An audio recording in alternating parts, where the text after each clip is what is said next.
There are such universal themes in the Star Wars stories, and ironically, I think people feel that it, you know, despite being fantasy, science fiction,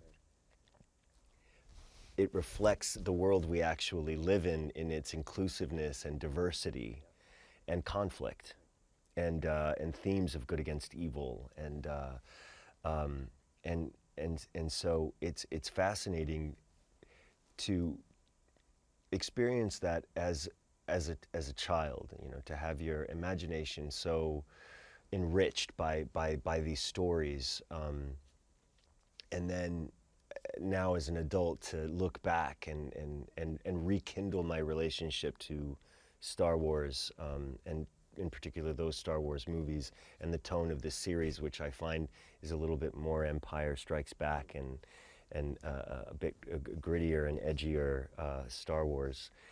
That I realize, wow, you know, in terms of war and family and personal conflict and personal journey and personal relationships, it reflects so much what our actual reality as human beings on this planet is. I remember getting a call from my agent saying that Jon Favreau wants to meet you regarding a Star Wars project. And so I immediately said, you know, when and where. I wanted to meet Jon Favreau. I didn't care what he wanted me to do. I had no idea what it was, whether it was a feature or, you know, a cereal box. I had no idea. And so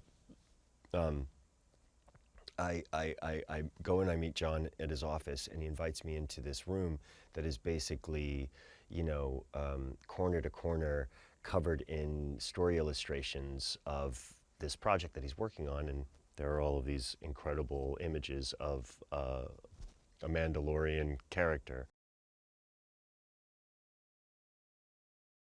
The Mandalorian, whose name is Din Djarin, is your iconically cool, flawed, mysterious, you know, loner, gunslinger, that harkens to the, you know, best of the samurai movies and the westerns. And in talking to Jon, I asked him what should I be looking at. I know he loves movies. I love movies.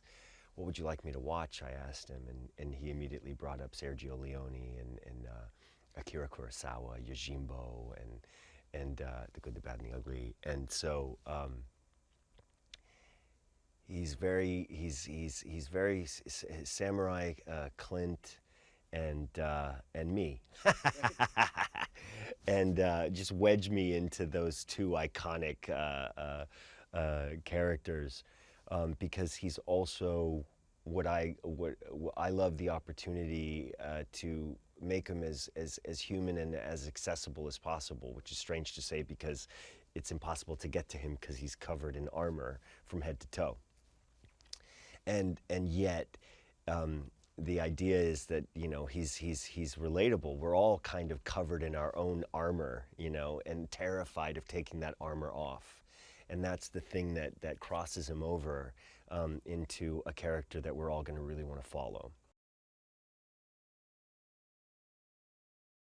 I couldn't feel in better hands than in the hands of Gina Carano, who plays Keira Dune in the series, who is, you know, a band of misfits kind of come together in this first season. And she, being the other primary character in the first season, who is, you know, the toughest and the most dangerous and the most human.